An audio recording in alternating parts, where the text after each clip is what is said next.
The day after being diagnosed with supermale syndrome, I transmigrated into the useless male lead of an angst novel. As soon as I opened my eyes, my cheating wife cursed at me again, calling me a worthless coward. However, instead of panicking, I actually grinned in excitement the next second. Under her shocked gaze, I clutched her throat tightly, slapping her face more than a dozen times while cursing her. I angrily scolded. "Your mouth has hemorrhoids, can't even speak human words." The gang member with colorful, dyed hair mocked me for looking unattractive. I leisurely blew on the freshly brewed goji berries in my thermos cup and casually splashed the scalding hot water onto his face. The next moment, the pain, screams and curses of the male supporting role and the female lead echoed behind me, and I felt utterly intoxicated by the sound. Who said this is an angst novel? Clearly, it's incredibly satisfying. Chapter 01, Where's the hangover soup I asked you to make? The moment I opened my eyes, I heard a woman shrill yelling the next second smack before my brain could even start functioning. I was fiercely slapped across the face. Willow, her eyes still hazy from alcohol, cursed at me. "Useless coward, marrying you must be the worst misfortune of my life. What's the point of having you around?" My head was knocked to the side, blood seeping from the corner of my mouth. I pressed my tongue against the painful cut inside my mouth, then looked up at the impatient woman before me and suddenly curved my lips into a smile, seeing me grin even after being slapped. Willow raised her hand to hit me again, but in that instant I grabbed her throat with one hand, tightening my grip as the suffocating sensation closed in. I stuck out my tongue to lick the bloody sweetness at the corner of my lips, the fire inside me burning hotter and hotter. I raised my hand and slapped her hard across the face, cursing with each blow. "Your mouth has hemorrhoids, can't even speak human words. Damn it. Taking medicine is already annoying, and now there's this lunatic on top of it." The more I slapped, the more exhilarated I became, my strikes growing heavier until I heard her broken, trembling words. "David, you've gone insane at the sound of that name." I instantly froze. Willow collapsed in my grip like a helpless chick, her mouth full of blood from my slaps before fainting. "Oh, hell no. Did I just transmigrate into the angst novel I read a few days ago?" David, the worthless coward male lead of that angst novel, abused physically and emotionally by his cheating wife. Forced to the point of having his kidney cut out, and in the end he still forgave her, reconciling with her, the ultimate loser among losers. Shocked, I cursed out loud. Then, remembering something, I lowered my gaze to the collapsed Willow at my feet. So this is the damn cheating female lead. I instantly regretted not slapping her a few more times, recalling those brainless humiliation plots. The irritation inside me surged uncontrollably again. Instinctively, I wanted to find medication to control my condition, but then remembered in this novel. Where the hell would there be medicine, just as I was considering whether to slap the cheating woman a few more times to relieve my agitation? A timid male voice suddenly rang in my mind.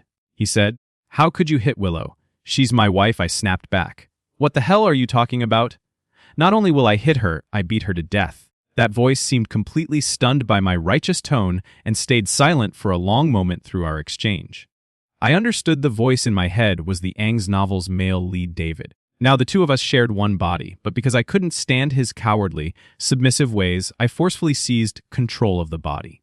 He muttered weakly. "She was just venting a little. No matter what, domestic violence isn't right." Arguing with him, I roared back. If a woman hitting a man is called venting, then why is it called domestic violence? When a man hits a woman after thoroughly scolding the male lead, I cast a glance at the damn cheating woman lying there, then turned to head back to sleep. The male lead started whining, cowardly again. "Brother, can you at least put some medicine on my wife's wounds? She must be in a lot of pain." I burst out laughing in anger. A wife who takes out her anger by beating and insulting her husband, and I'm supposed to treat her kindly. Not killing her already counts as merciful. I didn't want to, but the male lead actually called me brother. What else could I say then, and with him chanting endlessly in my head until my skull hurt, the manic depression I had barely suppressed started to rise again. So unwillingly, I sloppily applied some medicine to her, tossed her onto the sofa, and even thoughtfully covered her stomach with the towel I usually wiped my feet with, wouldn't want her to catch a cold. After all, there's business to deal with when she wakes up. I recalled the plot and pulled out a card from her bag. Tomorrow the male lead would endure humiliation there, the scolding from the female lead's relatives, and swallow his pride even after being humiliated. But since I've transmigrated here, I'll make sure to turn this angst novel into a story of pure satisfaction. Chapter 02. Early in the morning, after taking a shower, I immediately planned to change my look and start a new life. But when I opened the wardrobe, not a single proper suit was inside. Willow rolled her eyes and said, "What are you looking for? You're sloppy all day long, never caring about your image, looking just like a greasy middle school-aged man, and now you suddenly want to fix yourself up. Where was that attitude before? Fine, I'll ask my male best friend Makoto to give you some advice." She spoke casually as if she had completely forgotten everything that happened yesterday. Most likely she drank too much and blacked out. I really did intend to get myself some new clothes, and when I heard that Makoto would be coming to advise me, I felt a little excited. After all, he's the female lead's male best friend and also that vicious male supporting role in the story. Willow seemed surprised when I readily agreed, but she didn't dwell on it, turned, walked away. Still, she touched her cheek. Why did it feel swollen, like it had been slapped over and over again? Before long, Makoto arrived. He was dressed like some street thug. The moment he came in, he tried to act friendly. With a sly grin, he said, "David, Willow told me you wanted to buy some clothes and asked me to give advice. Honestly, I thought you didn't want to see me after all. David seems to misunderstand me and has always disliked me, but in truth, Willow and I are just pure friends." Makoto put on a helpless expression at the right time, but his eyes were filled with smugness he couldn't hide. I clicked my tongue twice. Damn, what a pretentious act. I didn't want to tolerate him, so I immediately cursed out loud. "Your face itself is irritating. How could I possibly find it pleasing and male best friend since you like being a woman's confidante so much? Why don't you just castrate yourself?" Makoto's face flushed bright red, and the look in his eyes screamed that he wanted to stab me. At that point, he dropped the act, cursing angrily. "You idiot, why don't you just go die?"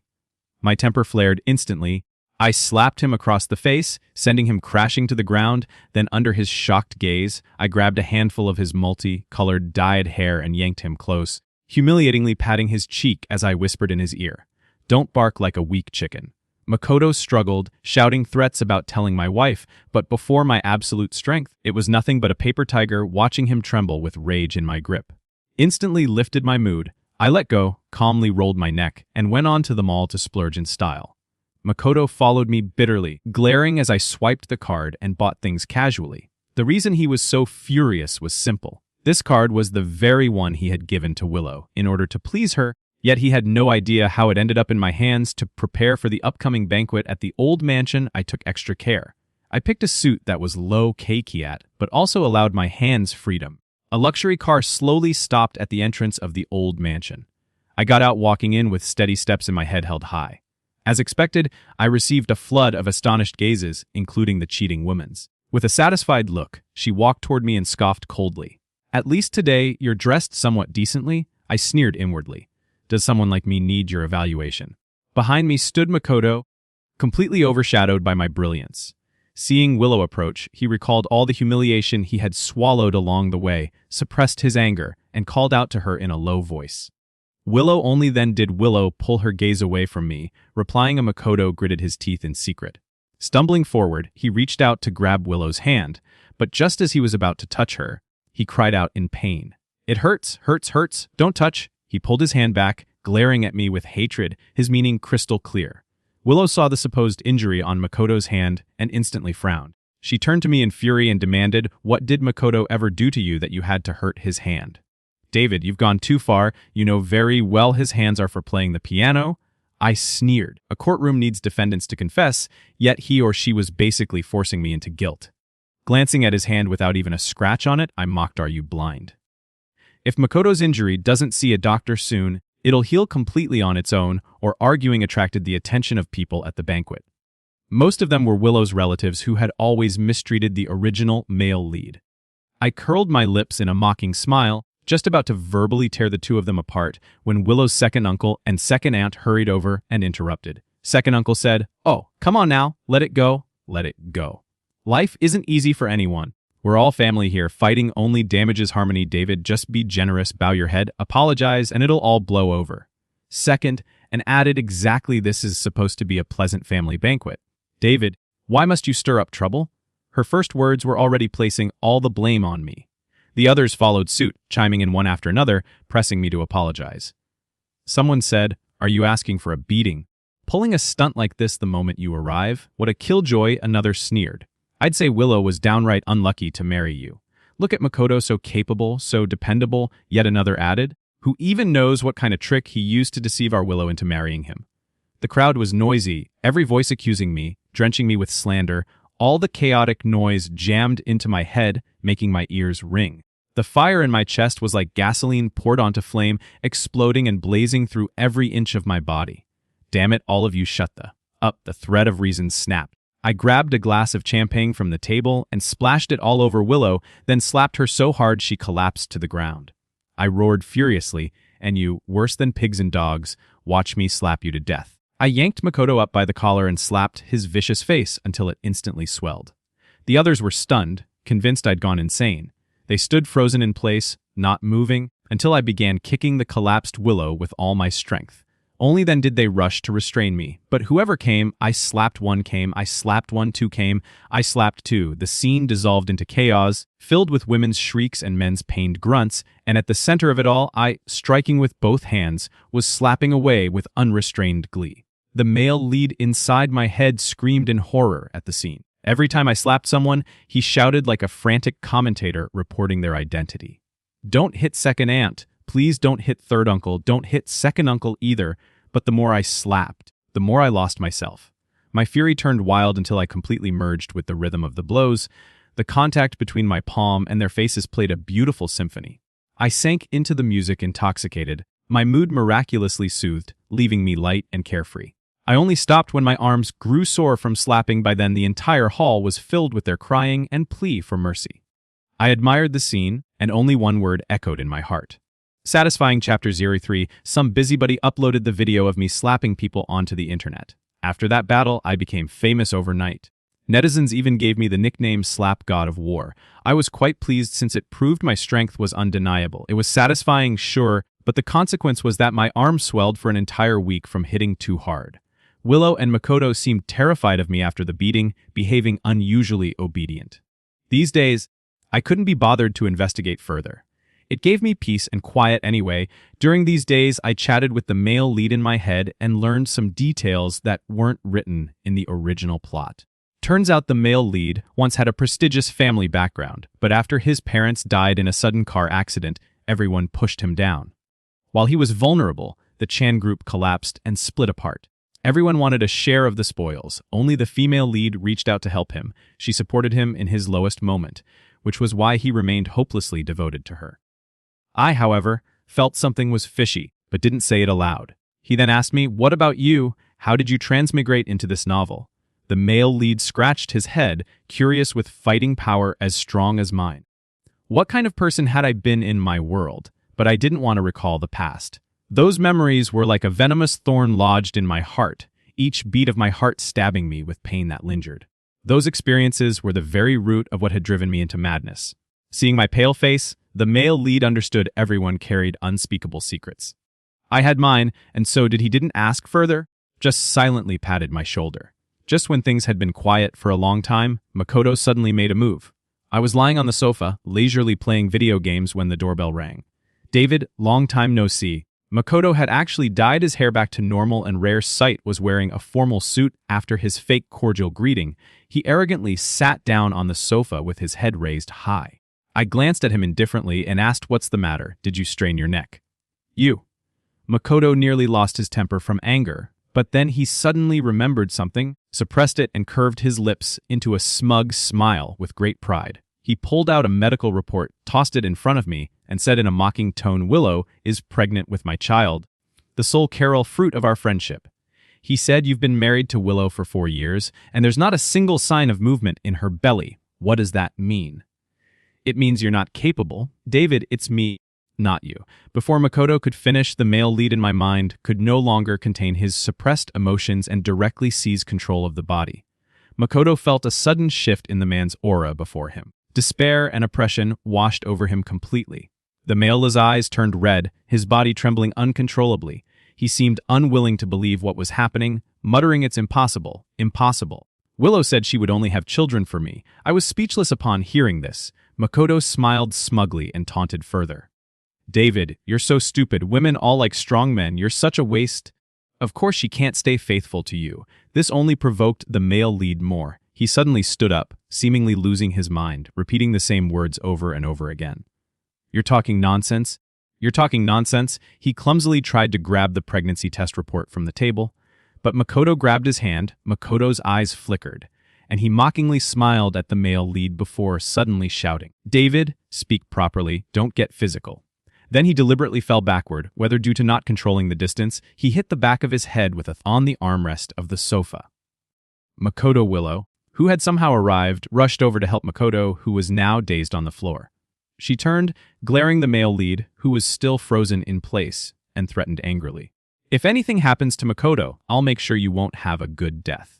The male lead ignored her threat, instead staring at her with a piercing gaze and slowly asked, "Why are you pregnant?"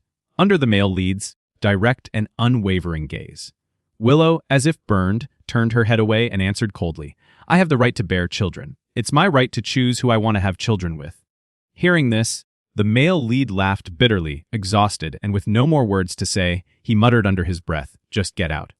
Willow, still supporting Makoto, walked away, leaving the male lead to collapse weakly on the sofa. Overwhelming despair crashed down on him like a tidal wave, pushing him deep under, slowly sinking, slowly dying. He couldn't understand why things had turned out this way. Willow had loved him so much in the past, enough to sever ties with her family and pull him out of his darkest moments. At that time, he had already decided Willow was the one, the person he would spend the rest of his life with. But since their marriage, everything changed. The passionate love they had was gradually diluted by time, and the mundane struggles of life eventually buried under the weight of money and material gains. He stared at the empty door, unable to understand why things had turned out like this. I saw all of this in the male lead's mind. The initial anger gradually transformed into confusion. I quietly asked him, "Is it worth it to love someone who no longer loves you?" The male lead slowly lowered his head, thinking deeply. For a long while I thought he wouldn't answer, but then I heard him quietly say, "It's really not worth it. The Willow I loved is already gone." With those words, the male lead slowly closed his eyes, as if utterly exhausted. Chapter 04. The next day, the male lead was forcibly taken to the hospital by Willow's bodyguards, where he saw Willow holding Makoto's arm as he lay in the hospital bed. When she saw the male lead being dragged in, she spoke slowly. "Makoto has been diagnosed with acute kidney failure. He can only be saved with a kidney transplant." The male lead understood and mockingly replied, so Willow tightened her grip on Makoto's hand and continued, "David, please donate a kidney to Makoto." She seemed to feel that was a bit too much, quickly adding, "Makoto won't forget you once the baby is born. He'll definitely acknowledge you as the godfather." Makoto also tried to persuade him. "Yeah, David, a child can't grow up without a father. The saving a life is worth more than building a 7-story pagoda." Willow then added, threatening him, "Don't forget the Chong Group still needs the Lee family's investment." The male lead clenched his fists, his body trembling with rage. He wanted to turn around and leave immediately, but he couldn't let the business his parents had worked so hard for collapse because of him. After a long pause, he finally exhaled slowly and said, "Fine, I agree." The two on the hospital bedside in relief. Willow was beaming with joy as she instructed the doctor to prepare for surgery. Everyone in the room was cheerful except for him, who had fallen into an icy abyss, lying on the bed as the cold anesthetic was about to be injected into his body. The male lead suddenly felt very tired. He suddenly remembered me, who shared his body. He apologized quietly, "Sorry, brother, I've dragged you into this sigh. Am I just pathetic?" He hated his weak and helpless self, but he was truly exhausted. As he thought about it, his consciousness began to fade. He never heard my final words. "David, don't take the blame for others. You've done enough." Seeing his miserable state made my heart heavy. I couldn't just let this go. George had to make sure the person I protected was well taken care of. I quickly took control of the body just as the anesthetic was about to enter. I opened my eyes and Colts declared, "I do not agree to donate a kidney." I forcefully broke free from my restraints, tightly grabbing the syringe filled with anesthetic and jabbed it into the bodyguard, who was watching me. The operating room descended into chaos.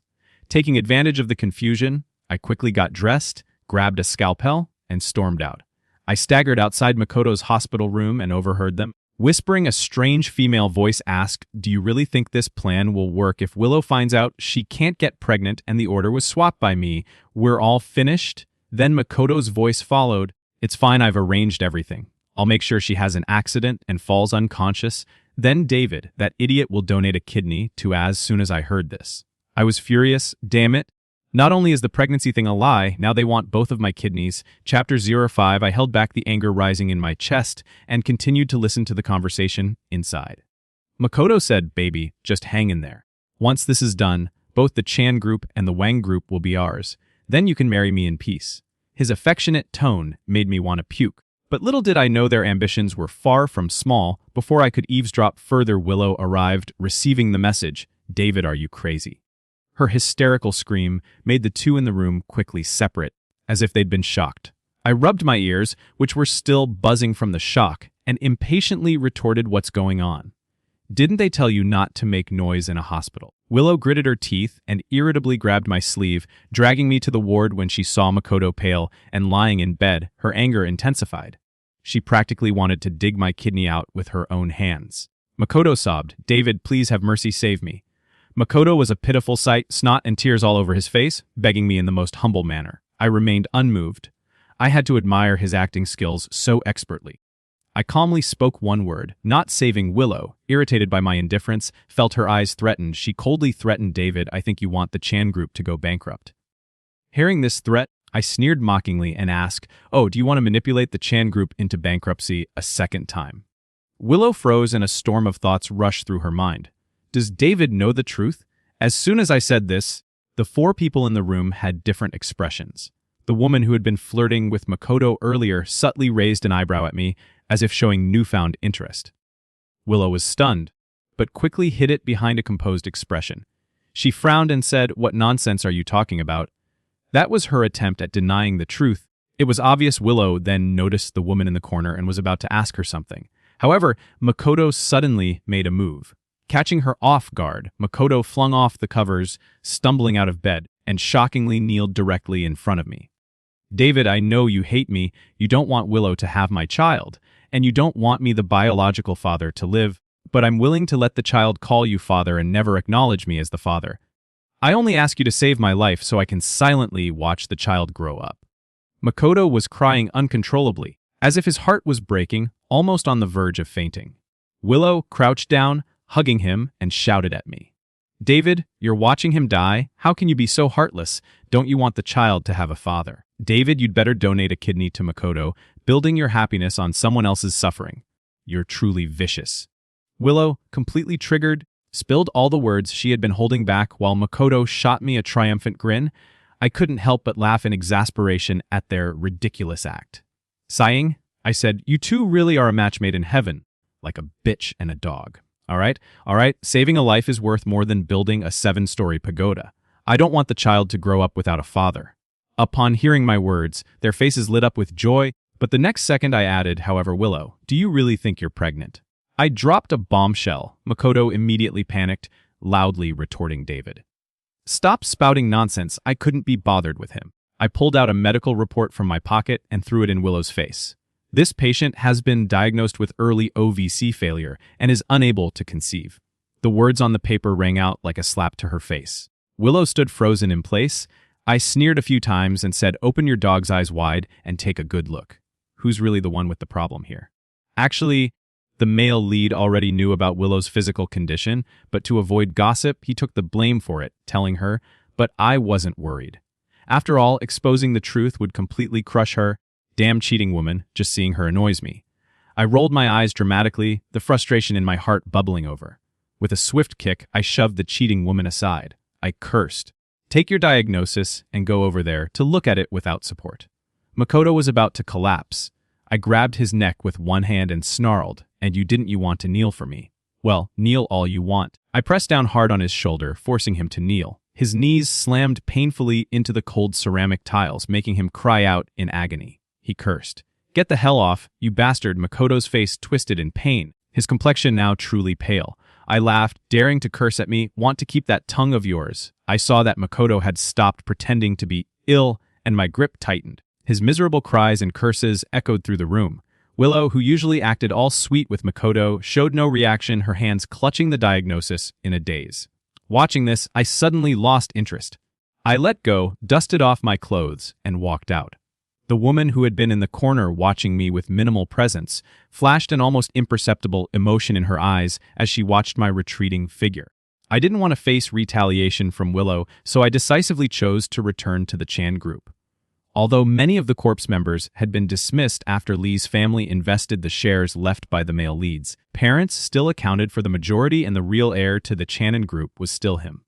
The management rights and control were undoubtedly his, so taking over the company's affairs right now wasn't unreasonable. This statement left the shareholders who opposed me with nothing to say, and they could only begrudgingly step aside. Before I transmigrated, I was already a CEO, so managing the company wasn't difficult for me with my understanding of the plot. I easily secured several millions of dollar deals. Those shareholders who had once doubted me now had satisfied looks on their faces. After the meeting, my father's old friend Sam stopped me. "David, come with me for a moment." I raised an eyebrow, sensing that Sam had something to tell me. He said, "I honestly didn't think you'd come back to the company, but it seems like you've grown a lot. There are some things you need to know." I replied. "Please, Sam, what's going on?" Sam handed me a file and said with a meaningful look, "The car accident that killed your parents wasn't an accident." He motioned for me to take the file and reminded me not to speak too much as there were ears everywhere. I had already suspected something was off about the death of the male lead's parents. The plot hadn't explained much about the incident, but it was definitely connected to Willow. After all, the first beneficiary after the Chan group's downfall was my then fiancée Willow. When I first took control of the male lead's body, I had someone look into these matters. Given the timeline, the truth should be coming to light soon. Chapter 07 at the annual Business Elite Banquet in S City. I led the Chan group back to its peak, and naturally, my name was on the guest list. During this time, my abilities and methods were on full display for the business world to see, and at the banquet, countless people wanted to approach me for a chat. I was now at the height of my success, but I heard that Willow was doing quite the opposite. As if summoned by her name, Willow approached me, but this time Makoto was nowhere to be seen by her side. She asked David, "Why did you leave me? You left without saying a word. Do you know how heartbroken I am?" As she moved closer to me, attempting to link her arm with mine, I immediately elbowed her away. I scolded, "Stay away from me." "Just seeing you makes me sick, Willow," as if she hadn't heard me curse at her. Pitifully, said David, "Don't treat me like this. I know you care about me. Otherwise, how could you go to such lengths to appear here? I've already forgiven you for what happened in the hospital. Let's make up, okay?" I couldn't help but laugh in disbelief sometimes. I really wondered who the true lunatic was between us. I asked her bluntly, "Make up? What about Makoto? What's going to happen to him?" Willow, seemingly having anticipated my question, responded slowly, "I believe Makoto had his reasons. He must have lied to me because he didn't want to hurt me, but the truth about me being infertile is definitely a lie." "David, stop joking," she added. "There's no baby issue anymore. What's left for you to care about? I'll distance myself from Makoto. We can just pretend like nothing ever happened. Okay?" Hearing this, I couldn't hold back a laugh. She seemed to realize the absurdity of her own words and immediately grew furious. She bit her lip and snapped. "David, don't get too arrogant." I enjoyed watching her hysterical state, slowly sipping champagne, and then I completely tore apart her last shred of decency. I said, "You came to find me because the Liu family's project fell through and Mr. Liu is really unhappy with you, right?" My sharp gaze made her flinch, unable to hide her discomfort. Over the past few days, my informants had told me that Liu's family had suddenly revealed an illegitimate daughter who was deeply favored by the old man. She was constantly bad-mouthing Willow. That's why she was so desperate to reconcile with me, to use the Chan group to solidify her position within the Liu family. Unfortunately, her plans were about to fall apart with the truth exposed. Willow almost lost her composure. She glared at me, her voice cold with menace, as she said, "You'll regret this." We parted ways bitterly when I got home and opened my computer. I found the private detective had sent me the documents about the car accident involving David's parents. As I expected, it was all orchestrated by Willow behind the scenes in her bid to control the Chan group. She didn't hesitate to hire assassins to kill. I took a deep breath, feeling the male lead's anger welling up deep within me. I gently patted my chest to calm myself. "Don't worry, I will definitely make them pay." Chapter 08, Hello, Mr. Chu. A woman arrived uninvited. I didn't even look up and said, "You finally arrived." The gossip-loving illegitimate daughter. She stepped closer and teased, "Why so harsh? Don't look at people with colored glasses." I couldn't be bothered to play games with Alicia. I directly said, "Cut the crap. Since you're here to cooperate with me, you should at least show some sincerity." She tilted her head and replied, "That's not right. Mr. Chu, we're comrades on the same front. You rid yourself of Willow. I rid myself of the illegitimate daughter status. As for sincerity, after it's all over, Makoto, that trash will be at your disposal. What do you think dealing with someone like her was exhausting? I pretended to despise the dog couple and angrily nodded in agreement with the support of the Chan group. Alicia's position grew even stronger. Mr. Liu became more fond of her and gave her more responsibility, while Willow was already forgotten, having lost her most cherished interests to the illegitimate daughter. I couldn't believe Willow would just fade away. Sure enough, she couldn't take it anymore. She set up a murder case trying to kill Alicia the same way she had killed the male Liz's parents. But Alicia wasn't an idiot. Upon realizing that the brakes had been tampered with, she immediately abandoned the car to save herself, though she broke a leg. At least her life was spared once she recovered. She quickly searched for clues without needing to investigate. She knew Willow, desperate and cornered, had done something stupid again, so when Willow was in the middle of being intimate with Makoto, the police barged in and arrested her. When Mr. Liu found out about this, he immediately announced that he was severing ties with Willow with nowhere else to turn. Willow suddenly remembered me, her husband. She barged into my house, crying and begging. David, my husband, I know you won't abandon me, right? I know you still love me. Please save me. I leisurely watched Willow cry like a drowned rat begging for mercy. I chuckled, don't stop, keep begging. Maybe if I'm in a good mood, I'll help you. Willow's eyes flashed with joy and she crawled toward me, excitedly grabbing my hand, her face filled with love. She said, David, the one I've always loved is you. After this is all over, let's go for IVF, okay? We'll live a happy life as a family of 3. I know I've made many mistakes and hurt you, but we've been married and the bond we have is strong. Please forgive me. I looked at Willow with scorn, pulled my hand away, and then slapped her tear-streaked face as a form of humiliation. I whispered, when you orchestrated the death of my parents, did you ever think I'd forgive you? Hearing this, Willow froze place. We both understood the meaning behind my words. She collapsed in despair, her hand brushing against a glass, producing a sharp sound. I stared at her regretful, despairing face and suddenly started laughing. I pulled out a document and said, I can help you solve your problem on the condition that you sign this divorce agreement. Willow immediately lifted her head as if seeing a lifeline, her eyes red. She nodded frantically and signed without hesitation. I leaned back on the sofa and said irritably, once you've signed, just get out. As agreed, I had her released from prison, though Alicia was upset with me for doing so.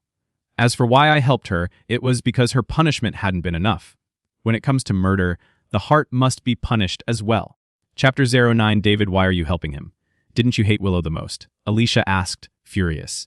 Since I transmigrated into this novel, I hadn't taken any mental soothing medication, and recently my mind had started to hurt again. Hearing her question me like that, I furrowed my brows and slapped her face. I angrily said, don't think that just because you joined the Liu family, you can rise to the top. If I want, I can drag you down at any time. The slap woke Alicia up. She pursed her lips, then, with seductive eyes, sat on my lap, leaning close to my ear. In a sultry voice, she whispered, can't forget Willow, how about looking at me instead? I can do a lot more. I'm sure I'll make Mr. Chan satisfied. I took a deep breath, holding back the nausea I felt, then yanked her long hair and threw her to the ground. Alicia screamed, her face flushed with pain as she gasped for air. I patted the dust off my pants and warned her, stay in line. Don't keep parading around in front of me, or I'll make it hurt much more. She shot me a resentful look before unwillingly retreating. If Willow wasn't a bad person, Alicia was no better. I didn't touch her simply because she still had some value to me. Since Willow was saved by me, she had firmly believed that I still had feelings for her. After all, why would I help her if I knew the truth about my parents' death? So she borrowed a large sum of money, intending to make a name for herself in front of Mr. Liu. As expected, no one in the industry wanted to help her to secure investment. Willow even started using her charm, accompanying men to drink every day. But most of those men I had already made arrangements with. Not only did they refuse to invest in her, but they also humiliated her in every way. In just a few months, she was millions of dollars in, and to top it off, she was caught in bed with someone else's wife and had one of her hands chopped off. Now she was left with only one goal, to pay off the debt. If she couldn't, she might lose her other hand as well. Under my instructions, Willow discovered that Makoto had secretly stashed away a large sum of money that night. After drinking too much, she came home with a knife, threatening Makoto to hand over the money. Makoto, planning to run away, was caught by Willow. Willow screamed, "You piece of trash, it's all your fault. If it weren't for you, I wouldn't have divorced David." Makoto, angered by her threat, cursed back me. "Willow, are you insane? Not only did you kill David's parents for profit, you cheated on him, betrayed him, you selfish, greedy woman. No wonder someone cut off your hand." Willow, enraged by Makoto's words, nearly attacked him. But Makoto wasn't easy to deal with during the struggle. He grabbed a beer bottle and smashed it into her, leaving her paralyzed. Panicking, Makoto ran to Aya's place that very night, as the whole thing had been planned between the two of them. When I heard the report from my subordinates, I couldn't help but enjoy the spectacle of them tearing each other apart. As for why I didn't finish Willow Lu off myself, it was simply because I didn't want the male lead involved. I had someone send Willow to the debt collectors. I'm sure they'll take good care of Lu's precious daughter. Chapter 10. With the cheating woman dealt with, only the scumbag remained. Makoto thought Alicia truly loved him, and with an air of superiority, he ordered the servants around, acting like he was the master of the place to deal with him. I specifically went to Aya's place. The butler respectfully welcomed me in, but when Makoto saw me, he reacted like an enraged man, dog shouting loudly. "Who let him in? Get this person out of here." I ignored him and directly said to Alicia, "Ali, I'm here to discuss the new project with you." I deliberately made it sound intimate to annoy Makoto. Alicia replied, "I'm so happy you're here." She even threw me a flirtatious wink. Makoto, seeing our exchange, was nearly driven mad. He angrily ordered Alicia to get rid of me. Alicia, already fed up with him, slapped him hard across the face and rolled her eyes, saying, "If you want to stay here, you'd better behave." Makoto, in disbelief, shouted, "Alicia, how can you do this to me?" I couldn't help but laugh on the side. His anger was directed at me, and in his frenzy he cursed. "You bastard. I'll kill you." As he charged toward me, I kicked him to the ground. I casually threw the scalding hot water from a glass onto his face, instantly causing large blisters to form. He screamed, "It's so hot." Makoto now looked like a crazed long-haired dog still trying to kick me out. Alicia, annoyed, said, "Are you insane? Someone lock him in the basement? Don't let him out without my permission." Makoto, with his swollen face, was pitifully dragged away, still cursing me as they took him, but I didn't care. After all, I was the one enjoying myself after dealing with the mess. Alicia cautiously asked Mr. Chan, "What new project were you referring to?" I casually replied, "Oh, nothing much. Just that you've been removed from the next project." I shrugged and nonchalantly delivered the blow that would surely break her from the start. Alicia's intentions were never pure. How could I help her solidify her position in the Lu family? And besides, her last bit of usefulness had been exhausted. So now it was time for me to rid myself of her. I didn't care about Aya's reaction. I turned, waved, and left with a carefree stride. Faintly, I could hear a desperate screams and the pitiful cries of the men from the villa. Chapter 11. I had everything prepared, and suddenly I felt a sense of relaxation. I drove to the beach, gazing at the vast ocean. The salty sea breeze rushed to meet me. I suddenly said, "Come out. I know you've been awake for a while now." The only response I got was the sound of waves crashing against the shore. I looked down, smirking slightly, and continued, "I'm leaving." As soon as the words left my mouth, a male voice immediately responded. He asked, "Why leave? Isn't it nice here?" The male lead, confused, spoke up. He had woken up when I returned to the Chan Group's board of directors, but he didn't want to show himself. He lacked the courage to face everything and hid inside like a coward. I didn't answer him directly, instead teasing, "Oh, the turtle with its head pulled back finally decided to show up." Hearing my words, the male lead sighed and said, "Thank you for everything you've done. I'm just a coward. When I was bullied in school, I didn't have the courage to fight back. When my parents were harmed, I didn't have the power to avenge them." I closed my eyes and lightly replied, "It's okay. Courage can be developed as long as you brother can stand up again. That's enough. Besides, wasn't it your stage when we discussed?" The male lead was startled the day we discussed the divorce. I hadn't been in control of the body due to not feeling well, so everything that happened was because of him. I comforted him. All right, I really have to go now. I'm going back to my world to face the things I've been running from in my heart." My soul floated out of the male lead's body standing in front of him. At that moment, the male lead finally saw my true appearance. A man with the classic protagonist looks. It all made sense now. No wonder he was so skilled at swinging his arm to slap people. I really was leaving, and suddenly the male lead gave me a hug.